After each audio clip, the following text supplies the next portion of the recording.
So what's your initial impression of how Cody got through practice? We did some pretty good compete drills, especially at the end, and he battled. So it's his tolerance now. Nothing medically that anybody can give him advice on. He just has to feel comfortable, and he's going to take another morning skate to figure that out. But the rest of practice, he looked great. He's got great jump and great energy, and I was impressed with I was impressed with his whole practice. So he's close. And what happened to Victor?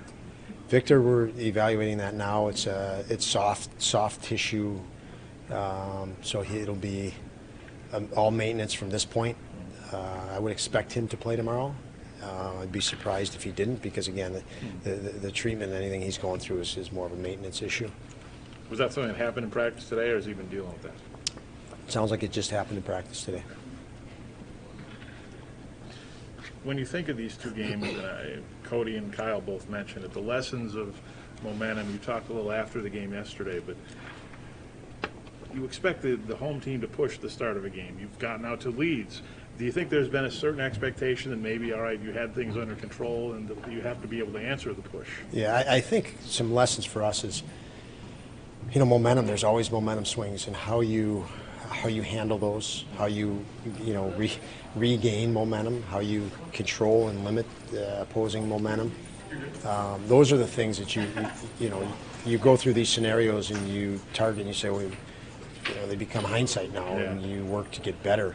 But I do think what's happened in the last couple of games. I mean, obviously on the positive side, we're up 3 goals and then up 2 goals in an opposing goal. So there's a lot of positives in that.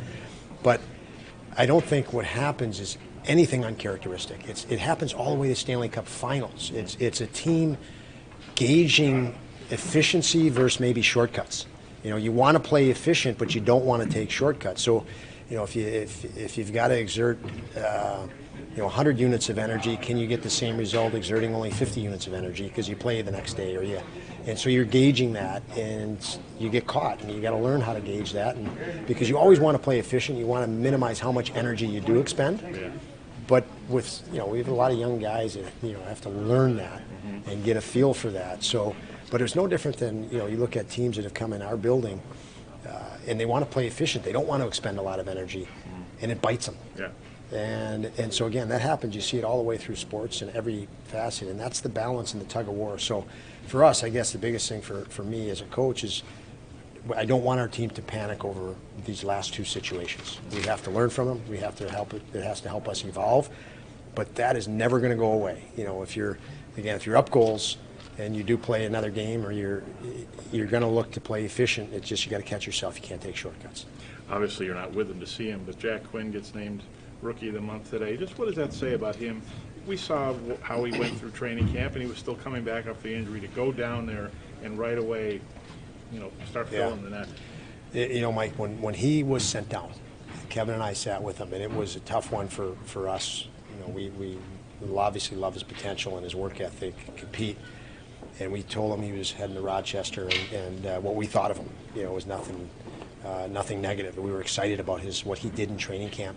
He looked at both of us and he said, I'm okay with going down in one sense.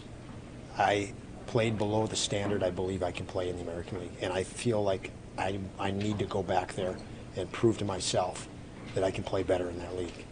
And we've all talked to lots of players and given them tough news about they're not going to make a roster right now, or there's no room for them on a roster right now.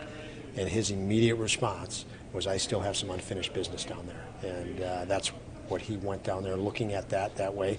It's exactly why we drafted him and picked him, and that's why we enjoy having him in our organization. He's like a homing torpedo.